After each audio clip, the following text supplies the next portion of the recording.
পড়ছি আশাপূর্ণা দেবীর লেখা বিখ্যাত উপন্যাস সুবর্ণলতা, আজ ৭ম পর্ব। কিন্তু মুক্তকেশীর কথা শেষ হতে না হতেই ঘরের মধ্যে কি কেউ বোমা দাগলো?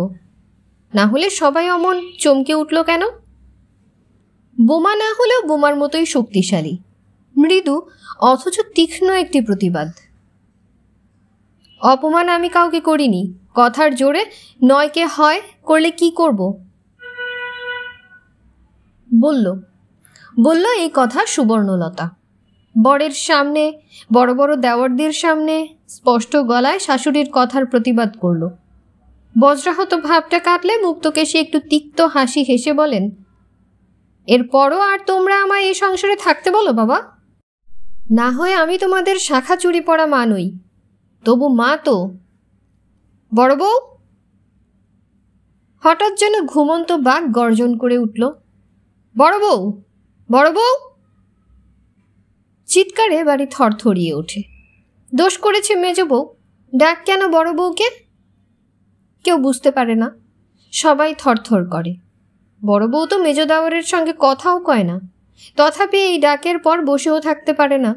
রণস্থলে হাজির হয় ঘোমটা দিয়ে কাঁপতে কাঁপতে। প্রবোধচন্দ্র উত্তেজিতভাবে বলে, বড় বউ, তোমাদের মেজ বউকে বলো মার পায়ে ধরে ক্ষমা চাক। ও তাই? তাই বড় বউ? মায়ের সামনে সরাসরি স্ত্রীকে সম্বোধন করা চলে না, তাই বড় বউকে মাধ্যম করা। অবশ্য আশা ছিল বড় বউকে আর কষ্ট স্বীকার করতে হবে না, এই হুমকি যথেষ্ট।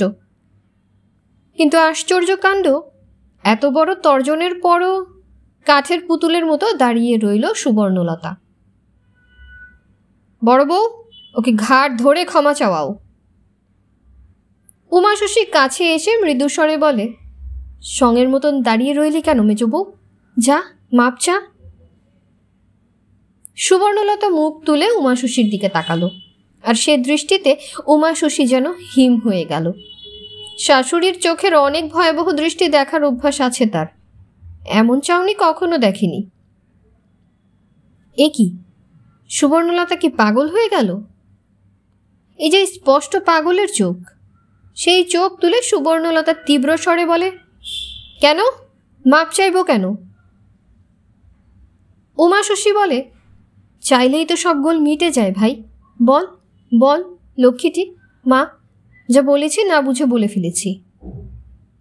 কিন্তু উমাশশীদের হিসেব মতো গোল মিটোতে পারলে তো পৃথিবীটাই সমতল হয়ে যেত।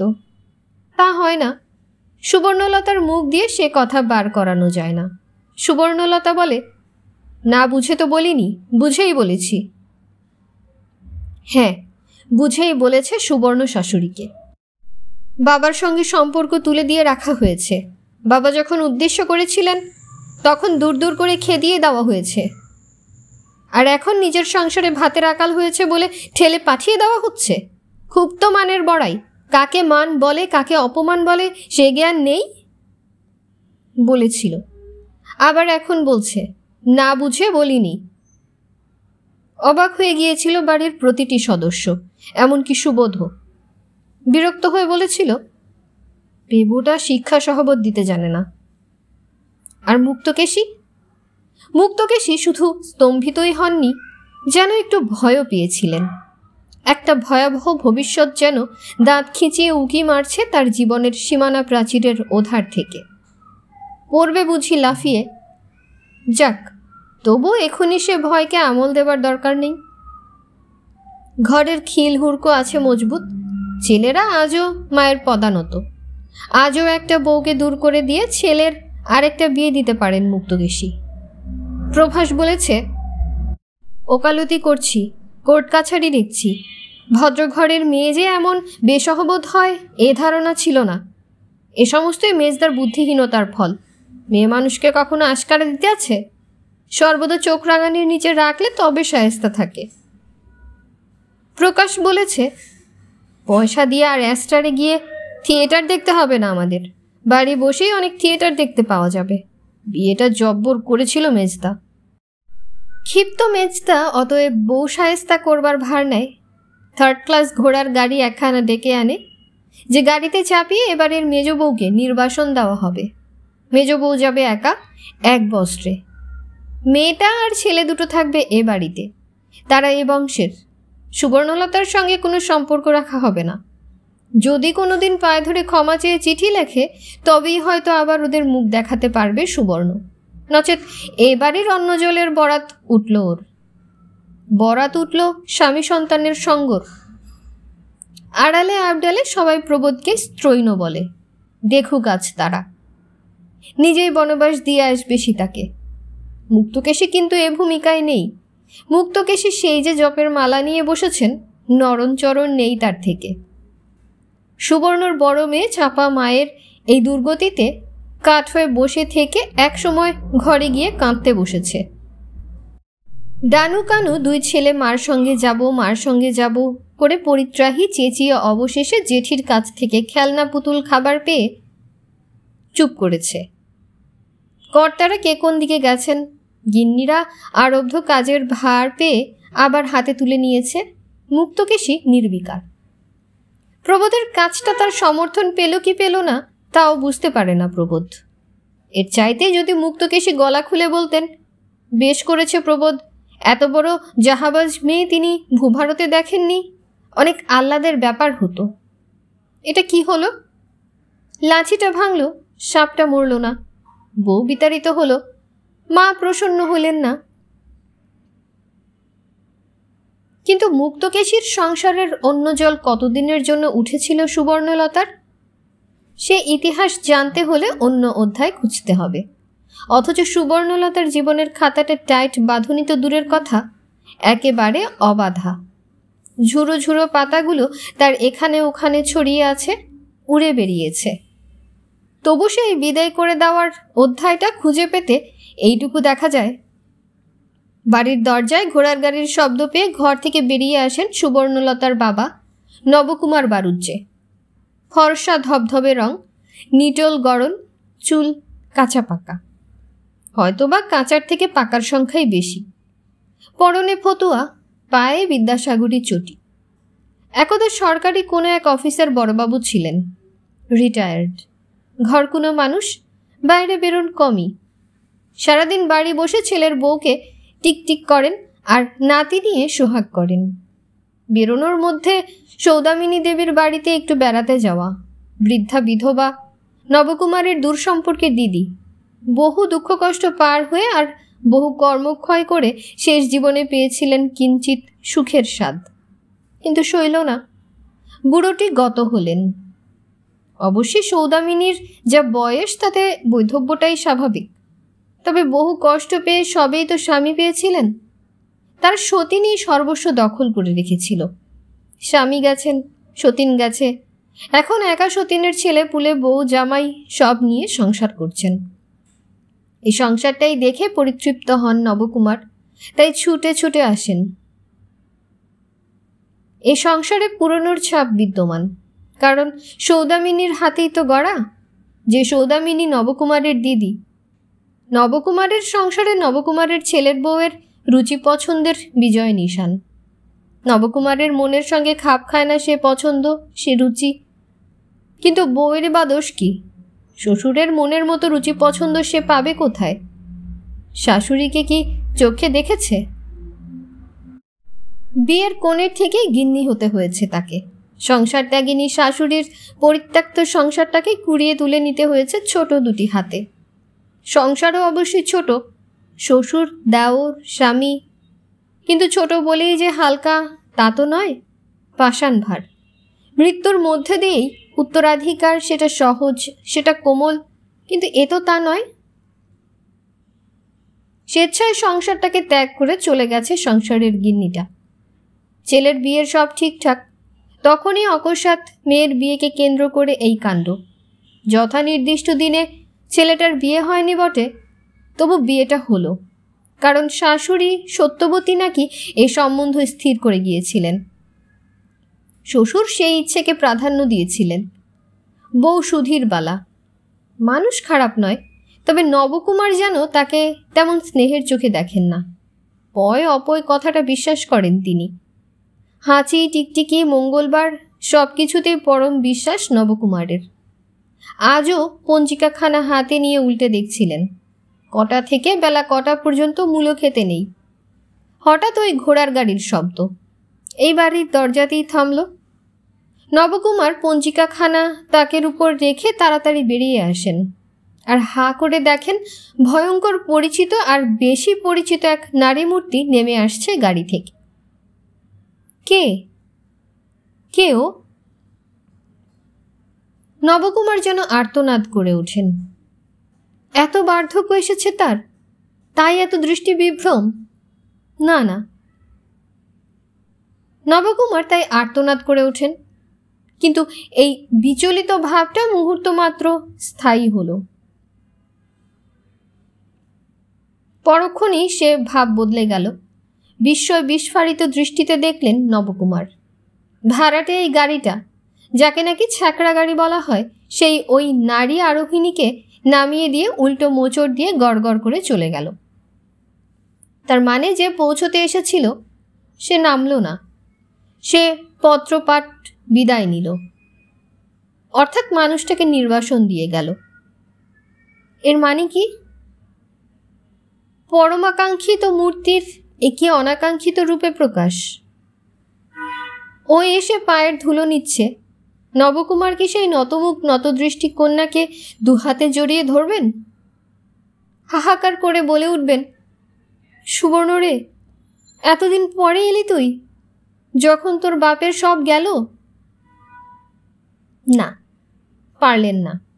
সেই সহজ স্নেহ উচ্ছ্বাসের মুখে পাথর চাপিয়ে দিয়ে চলে গেছে সুবর্ণর পাড়ের কাণ্ডারি। এই চলে যাওয়ার চেহারার মধ্যেই বুঝি সুবর্ণলতার দুর্ভাগ্যের ছায়া। তাই নবকুমার কাঠ হয়ে দাঁড়িয়ে থেকে আগে প্রশ্ন করেন, কে? সুবর্ণ? কি ব্যাপার? মানে এখানে থাকতে চাই। প্রণাম নিবেদনকারিণী এবারে নবকুমারের মুখোমুখি দাঁড়িয়ে স্থির স্থরে বলে, আর কিছু চাই না বাবা, শুধু এইখানে থাকতে চাই, এইখানে থাকতে চাই। এ আবার কি গোলমেলে প্রার্থনা! বিয়ে হয়ে পর্যন্ত এই এতগুলো বছর যার দর্শন মাত্র মেলেনি, যার জন্যে কত দিন কত রাত শুধু প্রাণের মধ্যে হাহাকার করেছে, এবং ইদানিং যার দর্শন পাওয়া সম্পর্কে একেবারে আশা ছেড়ে দিয়েছেন, বলতে গেলে যাকে প্রায় ভুলেই বসে আছেন, সেই মেয়ে কিনা অকস্মাৎ এসে পায়ে আছড়ে পড়ে বলে, আমায় আশ্রয় দাও, বলে আমি থাকতে চাই। অথচ শাখার সিঁদুর সোনায় জলজলাট মূর্তি। এমন নয় যে ভাগ্যান্তর ঘটেছে। বিহবল নবকুমার স্খলিত স্বরে বলেন, আমি তো কিছু বুঝতে পারছি না সুবর্ণ। বুঝতে পারবে না বাবা। সুবর্ণ তেমনই স্থির স্বরে বলে, পরে সব বুঝতে পারবে বাবা, এখনই সব কিছু বুঝতে চেষ্টা করো না, পরে সব বলছি, বলেছিল সুবর্ণ হাঁপাতে হাঁপাতে। কিন্তু নবকুমার তো বলতে পারতেন, থাক মা, বলতে তোকে হবে না কিছু, তুই যে এসেছিস এই আমাদের ঢের, কতকাল তোর চাঁদ মুখটি দেখিনি, হয়তো কোনোদিন মরেই যেতাম, ভগবান বোধ করে দয়া করেই তোকে এনে দিলেন, বলতে পারতেন। মেয়েকে সুস্থির হবার সময় দিতে পারতেন, কাছে বসিয়ে গায়ে মাথায় হাত বুলিয়ে তৃষিত পিতৃহৃদয়ের ব্যাকুলতা প্রকাশ করতে পারতেন। কিন্তু নবকুমার তা করলেন না। নবকুমার কেমন যেন ভয় পেলেন, আর সেই ভয়ের তাড়নাতেই চির অভ্যাস মতো ছুটলেন দিদিকে ডেকে আনতে। দিদি সৌদামিনী দেবী নবকুমারের নিজের দিদি অবশ্য নয়, পিস্তুত বোন, কিন্তু স্বামী থাকতেও বেধবা হয়ে দীর্ঘদিন তিনি মাতুলালয়ে বাস করেছেন। সেই সূত্রে নবকুমারের দিদি অন্তপ্রাণ। যখন নবকুমারের বয়স কম ছিল এবং তারও প্রায় জামাইয়ের মতোই স্ত্রী নিয়ে সমস্যার অন্ত ছিল না, ওই দিদি বল বুদ্ধি ভরসা হয়ে রক্ষা করেছেন। তবে শেষ রক্ষা করতে পারেননি সৌদামিনী। সুবর্ণর বিয়ে উপলক্ষ করে সত্যবতী যখন এক অপরিসীম ধিক্কারে সংসার ত্যাগ করলেন, তখন তো শেষ পর্যন্ত সৌদামিনী সঙ্গে সঙ্গে ছিলেন, তথাপি ফিরিয়ে আনতে পারেননি। কিন্তু ফিরিয়ে আনবার চেষ্টাই কি করেছিলেন? সে প্রশ্ন করেছিলেন নবকুমার দিদির কাছে হাহাকার করে। পারলে না সুদুদি, তুমি পারলে না, তোমার চেষ্টাও বিফল হলো। সৌদামিনী ক্ষুব্ধ হাসি হেসে বলেছিলেন, ও কথা বললে মিথ্যে কথা বলা হয় নবু, সত্যি বললে বলতে হয় চেষ্টা আমি করিনি। চেষ্টা করনি? না, তার মুখ দেখে বুঝেছিলাম যে কোনো চেষ্টাই সফল হবে না। বিশ্বাসঘাতক স্বামীর ঘর আর করবে না সে। বললে তুই দুঃখ পাবি, তুই ওর যোগ্যে ছিলি না কোনো দিনই। তবু স্বামী বলে ভালোবাসত, ভক্তিছেদ্দা করতে চেষ্টা করত, সে ছেদ্দা তুই খোয়ালি। বউ তোকে অসার অমনীষী যাই ভেবে আসুক, এ কথা কোনোদিন ভাবিনি তুই ওকে ঠকাবি। সেই কাজ করলি তুই। আমি আবার কোন দুঃখে সেটা চেষ্টা করতে যাব বল? বলেছিলেন সৌদামিনী এসব কথা, তথাচ নবকুমার দিদির স্মরণ ত্যাগ করেননি। সদুদিকে আঁকড়ে আবার হাল ভাঙা নৌকোটাকে ঠেলে ঠেলে নিয়ে এসেছিলেন তীরে। এখন আর ভাইয়ের সংসারটা দেখতে হয় না সৌদামিনীকে, ছেলের বউ দেখে। তবে কারুর একটু মাথা ধরলে ছুটে আসতে হয়। তাছাড়া এদের লক্ষ্মী, ষষ্ঠী, মনসা, মাকাল, ইতু, মঙ্গলচণ্ডী ইত্যাদি করে গেরস্থ ঘরে যা কিছু নিয়ম লক্ষণ, পাল পার্বণ, তার দায় এখন পোহান সৌদামিনী। বলতে গেলে এখনও এই সংসারের অভিভাবিকার পোস্টটা সৌদামিনীরই। অতএব আকস্মিক কন্যার এই আবির্ভাবে ভীত, ত্রস্ত, আতঙ্কিত নবকুমার সদুদিকেই ডাকতে ছুটলেন, মেয়েকে ভালো করে বসতে পর্যন্ত না বলে। বসতে বলল সাধনের বউ সুধীরবালা। কাছে এসে হাত বাড়িয়ে বলল, এসো ঠাকুরজি, হাত মুখ ধোও। বউ সপ্রতিভ আত্মস্থ, শ্বশুরের মতো ভয় পেল না সে। বুঝল একটা ঝগড়াঝাটির ব্যাপার। বিয়ে হয়ে এসে পর্যন্ত ননদকে চোখে না দেখলেও ননদের কথা শুনেছে বই কি, অনেকেই শুনেছে। ননদের ভাইদের কাছে, বিশ্বাশুড়ির কাছে, কদাচিৎ শ্বশুরের কাছে। শ্বশুরের কাছে বেশিরভাগই তার মেয়ে অন্যর সঙ্গে তুলনার ব্যাপারে। উঠতে বসতে অন্যর দোষ দেখতে পান নবকুমার, আর বলেন, তোর পিসি তো এমন ছিল না রে। নাতিটি নবকুমারের নয়নমণি, নাতনিটি নয়। নাতনিটার মধ্যে থেকে বুঝি কেবলই অনেকদিন আগের একটা বালিকাকে খুঁজে পেতে চান নবকুমার। একদা এই বাড়িরই সর্বত্র যে ছড়িয়েছিল আলোর কণিকার মতো, গোলগাল বেটে খাটো শ্যামলা রং, অন্যর মধ্যে তার আভাস কোথায়? তাই বিরক্ত হন। আগে এই বাসাটার ভাড়াটে ছিলেন নবকুমার, তারপর বাড়িওয়ালাকে বলে কয়ে বাড়িটা কিনে নিয়েছেন। কেন? কে জানে কি রহস্য। সাধনের আদৌ ইচ্ছে ছিল না পয়সা খরচ করে এই পচা বাড়িটাই কেনা হয়। বাড়ির অভাব আছে নাকি? ভাত ছড়ালে কাকের অভাব থাকে? চলছিল বাপের সঙ্গে সামান্য কথান্তর, সদয় রক্ষা করলেন। আড়ালে ডেকে চুপি চুপি বললেন, বুঝতে পারছিস না বাবা, এই বাড়িখানাতেই তো তোর মা থেকেছে, সংসার করেছে। বলতে গেলে এর সর্বত্রই তোর মা বিদ্যমান। এ বাড়ি ছাড়লে সে একেবারে মুছে যাবে, তাই বোধ করে নবু প্রাণ ধরে। সাধন চিরদিনই শান্ত, গম্ভীর গম্ভীর হয়ে বলেছিল সে, মার প্রতি খুব একটা ইয়েও তো দেখি না। মার নাম উঠলেই তো বাবা তেলে বেগুনে জ্বলে ওঠেন আর রাত দিন গাল পাড়েন। সৌদামিনী হেসেছিলেন, বলেছিলেন, ছেলে মানুষ তুই, তোকে আর কি বোঝাবো। তবে বিয়ে তো করেছিস, আপনিই বুঝতে পারবি পরোক্ষে।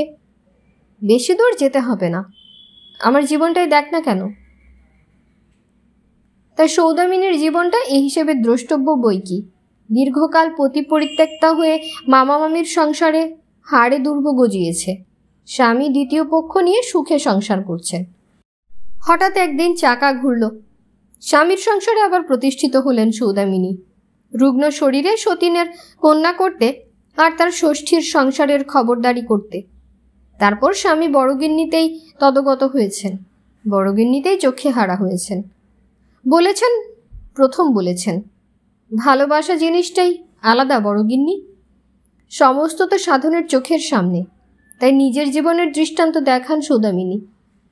বলেন, তোর বাপের মর্মকথা আমি বুঝি, নবকুমারও তা জানেন, তাই মর্মকথার ভার নিয়ে ছোটেন দিদির কাছে।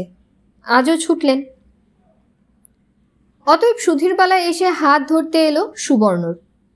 সুবর্ণ অবশ্য সে হাতে হাত রাখল না, এমনিই ঝেড়ে পুড়ে উঠল। বলল, তুমিই বুঝি বউ?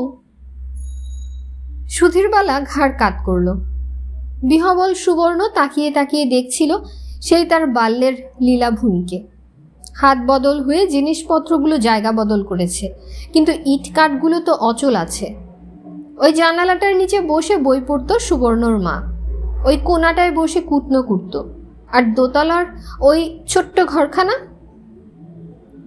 যেখানে সুবর্ণ আর তার মা শোবে বলে চৌকি পাতা হয়েছিল। সাধনের বিয়ে হলে বউ নিয়ে সাধন ভালো ঘরটায় শোবে, পাশের সরু ঘরটায় সুবর্ণকে নিয়ে তার মা সত্যবতী আর হতভাগ্য নবকুমার অতএব ছোট ছেলেকে নিয়ে নিচের তলায়। এই ব্যবস্থার মাঝখানে হঠাৎ এলো ঝড়, তছনছ হয়ে গেল সংসার। ছেলের বউকে নিয়ে সংসার করা আর হলো না সত্যবতীর। সেই ঝড়ের পরের সংসারটাকে তো আর দেখেনি সুবর্ণ। সুবর্ণ তাই বিহবল দৃষ্টি মেলে হারানো দিনকে খুঁজছিল। ওই সেই কুলঙ্গিটা যার মধ্যে সুবর্ণর বৈশিলের থাকতো, এখনো তাই রয়েছে। ধক করে উঠেছিল বুকটা। তারপর বুঝলো ওসব নতুন অধিকারীর ব্যাপার। সুবর্ণ কি আবার এবারের একটা কুলঙ্গি খুঁজে নেবে তার বই খাতা রাখতে? বহুদিনের ধুলো ঝেড়ে হাতে তুলে নেবে সেগুলো, আর সেই পরম বস্তুটি হাতে নিয়ে মায়ের কাছে গিয়ে দাঁড়াবে, বলবে, মা, তুমি যা চেয়েছিলে তোমার সুবর্ণ তাই হয়েছে। তবে প্রায় তোমার মতোই জীবন তার, শুধু তফাৎ এই তুমি সংসারকে ত্যাগ করেছ আর সংসার সুবর্ণকে ত্যাগ করেছে। চকিত দৃষ্টিপাতের মধ্যে এতগুলো কথা ভাবা হয়ে গিয়েছিল সুবর্ণর। শুধু যখন সহসা চাপা আর ভানু কানু এসে ঠেক খেয়েছে তখন সুধীরবালা বলল, এসো ঠাকুরজি। সুবর্ণ ঝেড়ে উঠল, বলল, তুমিই বুঝি বউ? তারপর বলল, বাবা তাড়াতাড়ি কোথায় চলে গেলেন? সুধীরবালার বুঝতে আটকায়নি কোথায় গেছেন শ্বশুর, তবু ঘাড় নেড়ে বলল, জানি না। সুবর্ণ অবাক হয়ে ভাবল, বাবা কি মেয়ে এসেছে বলে তাড়াতাড়ি বাজারে ছুটলেন মিষ্টি আনতে? অদ্ভুত তো, ভালো করে তো দেখলেনও না সুবর্ণকে। এখন এই পরের মেয়েটার সঙ্গে কথা বলতে হবে, মনের অবস্থা তার অনুকূল নয়। এই অপরিচিত দুটো চোখের সামনে আপন দৈন্য নিয়ে বউ আবার মিনতি করল, হাত মুখ ধুয়ে নাও ঠাকুরজি। সুবর্ণ সে কথায় কান দিল না, বলল, দাদা কোথায়? বউ একটু হাসল, বলল, কোথায় আর, কাছারিতে। দাদা উকিল হয়েছে? হ্যাঁ। ছোটদা? ঠাকুরপো। বউ হেসে হেসে থেমে থেমে বলে, তিনি তো সাহেব, রেল অফিসের মেজ সাহেব। বাঙালি নামে চলে না, নাম নিয়েছেন এস.কে. ব্যানার্জি। সুবর্ণর বুকটা হঠাৎ যেন হাহাকার করে ওঠে। কেন কে জানে? সুবর্ণ কি এ বাড়িতে ওই ছেলেটাকে হিংসে করছে, নাকি ওর সঙ্গে সুবর্ণর ব্যবধানের দূরত্ব মনে করে বুকটা খা খা করে উঠল। একটু থেমে বলল, তাই সাহেব আসেন কখন? ও মা, তিনি এখানে থাকেন নাকি? তার তো মোগল সরাইয়ের কাজ, আগে ছিল বক্সার। শেষ কথাটায় কান দেয় না সুবর্ণ। ওর মাথার মধ্যে ধাক্কা দিতে থাকে মোগল সরাই। মোগল সরাই, যেটা নাকি কাশীর নিতান্ত নিকট। তার মানে ছোটদা মার নিতান্ত নিকটজন হয়ে আছে এখন। নিশ্চয়ই ছোটদাকে মা ফেলতে পারবে না। এই মেয়েটার সঙ্গে আর কথা বলতে ইচ্ছে করল না। বলল, আমি ছাতে যাচ্ছি। ছাতে? বউ অবশ্য অবাকই হলো, বলল, ছাতে কেন? এমনি। তাহলে চলো, এই যে এদিকে সিঁড়ি। জানি। সুবর্ণ তীব্র স্বরে বলে উঠল, জানি। চলে গেল সিঁড়ি দিয়ে। সুধীরবালা অপ্রতিভ মুখে দাঁড়িয়ে থাকল, আর গেল না সঙ্গে। রাগও হলো। দিব্যি চলছিল, হঠাৎ আবার একই বিপদ। এ বিপদকে ঠিক সাময়িকও মনে হচ্ছে না যেন। কে জানে কি ঘাড়ে পড়তে চলেছে। মুখটা বেজার করে দাঁড়িয়ে থাকে সে বরের বাড়ি ফেরার অপেক্ষায়। সময় হয়ে এসেছে। গায়ে লম্বা কালো চাপকান, গলায় পাকানো চাদর, পরনে ধুতি, পায়ে জুতো মোজা। যথারীতি উকিলবাবুর সাজে বাড়ি ফিরল সাধন শেয়ারের ঘোড়ার গাড়ি করে। মোড়ের মাথায় নামে, গাড়ি অন্যদিকে ঘুরে চলে যায়। নিত্য অভ্যাস মতোই নেমে পড়েই বাড়ির দিকে তাকিয়ে নিল একবার, আর তাকিয়ে দেখার সঙ্গে সঙ্গে ভুরুটা কুঁচকে এলো তার। ছাতে দাঁড়িয়ে কে? আলসে থেকে অনেকটা উঁচুতে মুখ, ঘোমটা খোলা মাথা মনে উঠছে, এলো চুল। সুধীরবালা? সুধীরবালা কি অতটা লম্বা, অতটা ফর্সা? তাছাড়া সুধীরবালা এ সময় হাওয়া খেতে যাবে? কেউ বেড়াতে এসেছে তাহলে। কিন্তু কে? যাক, হাতে পাঁজি মঙ্গলবার দরকার কি? হন হন করে এসে বাড়ি ঢুকেই দেখল সামনে স্ত্রী বেজার মুখে বসে আছে।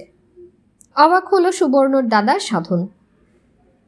কেউ যদি বেড়াতে আসবে, সুধীরবালা কেন এখানে এমন প্যাঁচা মুখে? বলল, ছাতে কে? আলসে ধরে দাঁড়িয়ে রয়েছে মনে হলো, মাথার ঘোমটা খোলা, চুল ঘোমটা খোলা, চুলও খোলা। সুধীরবালার বুকটা কেঁপে ওঠে। এ কি কথা? পাগল নয় তো? নাকি হঠাৎ পাগলই হয়ে গেছে? তাই তাই হয়তো শ্বশুরবাড়ির লোক ফেলে দিয়ে পালিয়ে গেছে। কি হবে? সাধন আর একবার প্রশ্ন করল, বলো কি, কে এসেছে? সুধীরবালা নিঃশ্বাস ফেলে মৃদু গলায় বলে, কে এসেছে পরে শুনো। পরে শুনবো? তার মানে? পরে শুনোটা তো ছল। খবরটা স্বামীর কর্ণগোচর করবার জন্য তো মরছিল, তবে লজ্জা, তাই যেন না বললে নয়। এভাবে বলে সুধীরবালা, এসেছে তোমাদের বোন। বোন? বোন মানে? কোন বোন? সাধন গলা থেকে চাদরটা নামিয়ে আলনায় রাখতে ভুলে গিয়ে হাতে করে ধরেই বলে, কোন বোন? সাধনের কণ্ঠস্বর থেকে বিস্ময় যেন ঝরে ঝরে পড়ে। সুধীরবালাও চালাক মেয়ে, রয়ে শোয়ে পরিবেশন করে, বলে, বোন আর তোমাদের কটা আছে? একটাই তো বোন। সেই বোন। সেই বোন মানে সুবর্ণ? সাধনও বহুদিন অদেখা সেই বোনের আগমন সংবাদে আনন্দিত না হয়ে ভীতই হয়। শঙ্কিত গলায় বলে, এভাবে হঠাৎ আসার কারণ? কারণ? সুধীরবালা গলা খাটো করে বলে, কারণ কি পরে জানবো, এসেই তো থরথরিয়ে ছাতে উঠেছে। বাবা নেই? আছেন, মানে মেয়েকে দেখে তবে গেছেন। দেখে তবে গেছেন? কোথায় গেছেন? জানি না, বোধহয় পিসিমার বাড়ি। দেখা মাত্রই তো ছুটলেন। সাধন বিরক্ত হলো, বলল, বাবার তো কেবল ওই। সাধন চিন্তিত হলো, বলল, এলো কার সঙ্গে? জানি না, চোখে দেখলাম না তাকে। দররা থেকে এসে ছেড়ে দিয়ে চলে গেছে। গন্ডগোল একটি বাঁধিয়েছেন আর কি, তাই এসেই ছাতে উঠল যে। ভগবান জানেন, 7 বার বলছি হাত মুখ ধো, তা নয় ছাতে যাব। অন্য কোথায়? ডেকে আনতে বলো। অন্য তো পিছু পিছু উঠেছে ছাতে। বললাম কি না পিসি হয়। ডাকো ডাকো, কি জানি মাথায় দোষ হয়েছে কিনা। কে ডাকবে? অন্যকেই ডাকো। তুমি চেঁচাও, আমি আর সিঁড়ি ভাঙতে পারবো না। পিসি? পিসির সঙ্গে কি এত কথা? অপছন্দ ভাব দেখায় সাধন, কিন্তু সাধনের মেয়ে হঠাৎ ভারী পছন্দ করে ফেলল পিসিকে। আস্তে আস্তে গায়ে হাত দিয়ে বলেছে, তুমি পিসি? তারপর কেমন করে না জানি ভাব উঠেছে জমে। সুবর্ণকে সে প্রশ্নের পর প্রশ্ন করছে আর সুবর্ণ উত্তর দিচ্ছে। হয়তো এমনি একটা কিছু চাইছিল সুবর্ণ, বলতে চাইছিল নিজের কথাগুলো। এই শিশুচিত্তের কৌতূহলের সামনে সেই বক্তব্য সহজ হলো। অন্য বলছে, এই বাড়িতে যদি জন্মেছ, তুমি তো এখানে থাকো না কেন? এরা তাড়িয়ে দিয়েছে, শ্বশুরবাড়ি পাঠিয়ে দিয়েছি। আবার তবে এলে কেন? আবার শ্বশুরবাড়িরাও তাড়িয়ে দিল। তোমায় কেবল সবাই তাড়িয়ে দেয়? তাই তো দিচ্ছে। কেন? তুমি তো খুব সুন্দর। তাতে কি, সুন্দরের ওপরই তো পৃথিবীর রাগ। যা দেখিস বড় হয়ে।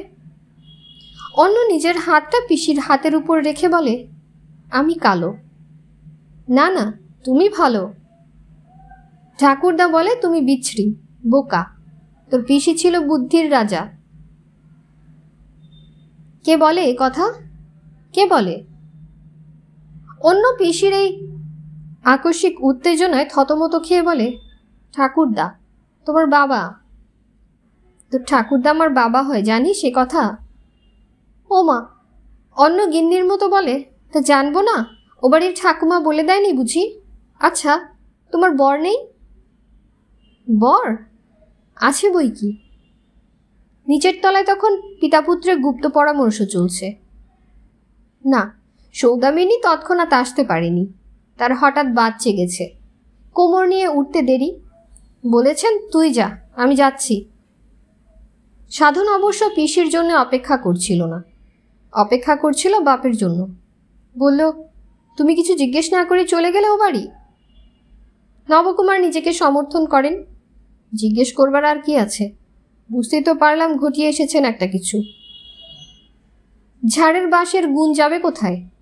হয়ে উঠেছেন একখানি অনুমান করছি। সুবর্ণ এ বাড়িতে দুর্লভ ছিল। সুবর্ণ যেন একটু বিষণ্ণতার আধারে ভরা একখণ্ড পরম মূল্যবান রত্ন ছিল, কিন্তু সহসা সুবর্ণর দাম কমে গেল।